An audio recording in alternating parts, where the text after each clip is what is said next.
नमस्कार दोस्तों। अगर आप इस वीडियो में आए हैं तो निश्चित ही आप थंबनेल में पढ़ के आए होंगे और आप किसी न किसी दर्द में हैं, इसीलिए आप इस वीडियो तक आए हैं।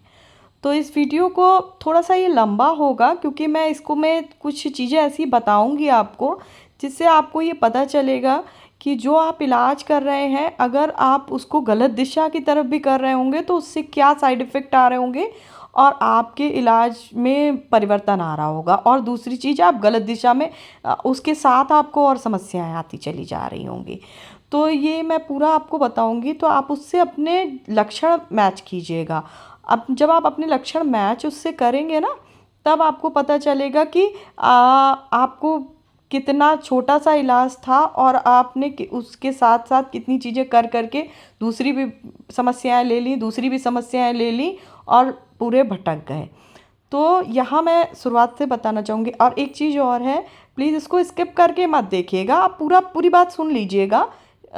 थोड़ा सा समय लेके बैठिएगा, पूरी बात सुनिएगा ज़रूर एक बारी, है ना। और अगर आपको इससे लाभ मिलेगा ना तो प्लीज़ आप कमेंट आके करिएगा और लाइक करिएगा। और अगर आपको इससे कोई लाभ ना मिले, आपका समय बर्बाद हुआ हो केवल, तो आप निश्चित मेरे वीडियो पे, मेरे चैनल पे स्ट्राइक कर दीजिएगा। मैं आपको ये भी बोल रही हूँ, पर प्लीज़ सुनिएगा पूरी बात को और समझिएगा जो मैं बता रही हूँ। तो मेरी समस्या शुरू हुई थी मेरी डिलीवरी के बाद से। मेरा सी सेक्शन था, तो उस समय पे कोरोना आ गया। तो मेरे जो हेल्पर के तौर पे थी, मेरी मेट्स थी मेरे घर पे, और कोई नहीं, कि मेरे हस्बैंड और मैं और मेरा बच्चा बस। तो मेरी जो मेट थी वही खाना बना देती थी, वही सब कर देती थी। तो कोरोना आने पे क्या हुआ कि वो भी चली गई। तो अब सी सेक्शन और उसके बाद मेरे ऊपर सारा काम, बच्चे का भी, पूरा 15 दिन का बच्चा। तो बड़ी समस्या हुई। तो बेल्ट लगा के मैं काम कर रही थी। तो उसके साथ में क्या हुआ कि खान पान भी कोई, जैसे हम लोगों के अभी घरों में बहुत अच्छा एक खान पान मिलता है, वो चीज़ भी नहीं मुझे दी गई। तो मेरे अंदर मुझे क्या लगा कि मुझे इन सब कमियों की वजह से क्या हुआ कि मेरा बैक पेन और सियाटिका की मुझे बहुत प्रॉब्लम होने लगी। बैक पेन क्या, मुझे समझिए पूरा पूरा बॉडी पेन होने लगा था। प्लस इतनी गैस्ट्रिक प्रॉब्लम हो गई कि क्या ही बताऊं। तो लोगों ने कहा कि ये ऑपरेशन के बाद हो जाता है, तो नॉर्मल हो गया। पर पूरी बॉडी में पेन रहना स्टार्ट हुआ, और बैक पेन और सियाटिका और ये सब तो चल ही रहा था, साथ में सारे जॉइंट्स में पेन होने लगा। अब क्योंकि वो कोरोना का टाइम था, तो हम लोग साल 1.5 साल थोड़ा प्रिकॉशन में रहे हैं, मतलब ज़्यादा हॉस्पिटल्स वगैरह नहीं जा पाए, और छोटा बच्चा था तो इस चक्कर में और भी नहीं गए। प्लस मुझे कोरोना भी हुआ उस पीरियड में। तो वो तो एक हेक्टिक टाइम था, वो निकल गया। फिर जब 1.5 साल हो गए तो मेरा ऐसा हो गया कि मेरी जो बैक थी बिल्कुल फ्रीज हो चुकी थी, नेक से लेकर सर्वाइकल और ये वो सब कुछ, मतलब जितना हो सकता था सब था। तो फिर मैंने ऑर्थो में दिखाया जाके। तो उन्होंने बताया कि सर्वाइकल भी है, बैक का भी है, काफ़ी सारे टेस्ट हुए, एमआरआईज हुई, सब कुछ हुआ, सब हो गया। पर उसमें कुछ भी नहीं निकला, एक्सरे वगैरह में, सब में किसी में कुछ भी नहीं निकला। और पेन किलर्स और स्टेरॉइड वगैरह सब ये सब दिए गए, साथ में फिजियोथेरेपी कराई गई। फिजियोथेरेपी कराने से क्या हुआ, कुछ दिन तो मुझे थोड़ा सा दर्द कम रहा, मैं कहूँगी कम रहा, बंद नहीं हुआ, कम हुआ। पेन किलर था तो इसलिए पेन नहीं हुआ। इसे करते करते कुछ समय निकल गया, फिर वापस से पेन वैसे ही स्टार्ट, वैसी सब दिक्कतें सब। और साथ के साथ में मुझे जो गैस की प्रॉब्लम थी उसकी वजह से एसिडिटी, हार्ट बर्न और इंडाइजेशन, मतलब जो भी कुछ हो सकता है पेट में वो सब कुछ हो रखा था।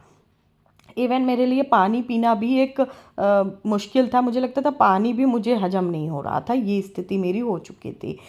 तो फिर कुछ लोगों ने मुझे बताया कि नहीं, ये ऑर्थो की प्रॉब्लम नहीं है, ये आपकी न्यूरो की प्रॉब्लम है, क्योंकि वो एनेस्थीसिया दिया जाता है तो उससे न्यूरो में मतलब नस में, तो उसकी प्रॉब्लम है।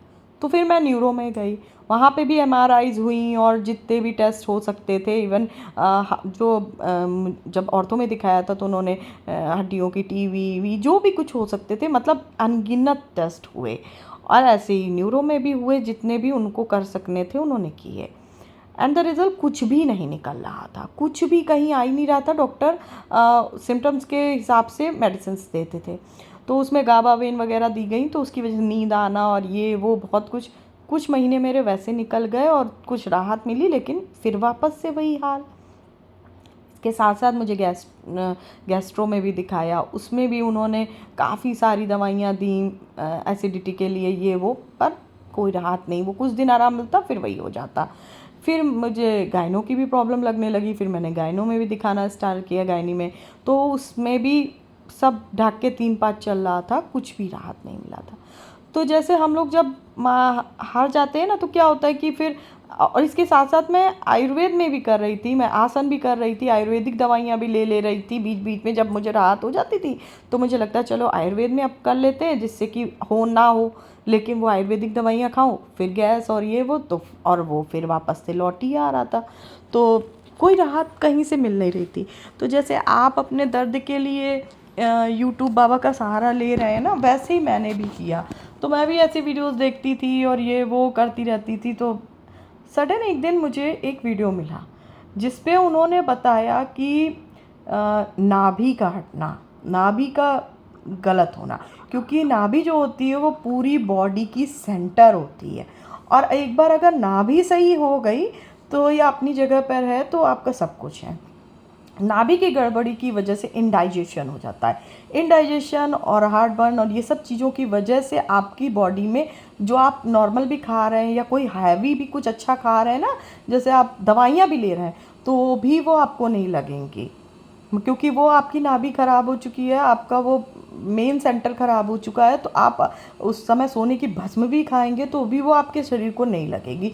तो सेम ये चीज़ मेरे साथ हो रही थी कि मेरी केवल नाभि ख़राब थी, और नाभि की खराबी की वजह से जो मुझे इंडाइजेशन, गैस और ब्लोटिंग, हार्ट बर्न ये सब हो रहा था, उसकी वजह से वीकनेस हो रही थी, नर्व्स में वीकनेस हो रही थी, कैल्शियम वगैरह की भी कमी हो रही थी। और जो मैं दवाइयाँ ले रही थी कि मतलब सप्लीमेंट्स के तौर पे या जो भी दिया जाता, वो भी मेरे काम नहीं कर रहा था कुछ भी, केवल एक नाभि की खराबी की वजह से। ये मैंने आपको पहले ही बता दिया, पर अभी मैं पूरा बता रही हूँ।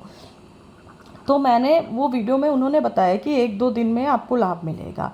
तो मैं जहाँ मरता ना क्या करता, इतनी फिजियोथेरेपी करा रही थी मैं, इतना सब कुछ करा रहे थे, रोज़ का फिजियोथेरेपी का एक सेशन चलता था इतना बड़ा, उसके बाद में भी राहत नहीं मिल रही। तो मैं कहा एक छोटी सी चीज़ करने में क्या ही परेशानी है, दर्द तो पूरे शरीर में था, साथ के साथ मैं मालिश भी कराती थी, सब मतलब जितना संभव हो सकता था उस समय। बस ये लगता था 6 साल हो गए थे मुझे इस चीज़ को झेलते हुए, इस तरह करते करते।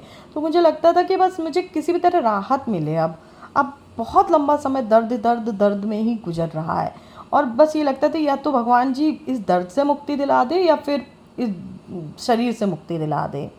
तो मैंने ये प्रक्रिया नाभि वाली की, तो मैं ये आपको करके बता रही हूँ। आप ये प्लीज़ एक बार करके ज़रूर देखिएगा, आपको निश्चित लाभ होगा। एक बार करिएगा मेरे कहने पे।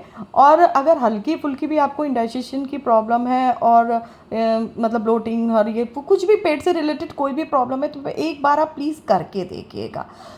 इस एक पर समस्या की वजह से आपको हार्ट की समस्या, आपको मतलब क्या बोलते हैं, लीवर की समस्या सब हो जाएंगी। मैं आपको बता रही हूँ, इसकी एक समस्या से आपको सब हो सकती है, क्योंकि प्रॉपर न्यूट्रिशन नहीं मिल पाता इसकी वजह से, और हम लोगों को पता ही नहीं चलता है।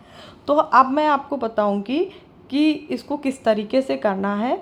और इसके लिए बहुत छोटा सा एक प्रयोग है, आपको समझ में भी नहीं आएगा कि घर पे से इतनी आसानी से हो सकता था, और हम लोग कहाँ कहाँ भटक रहे थे।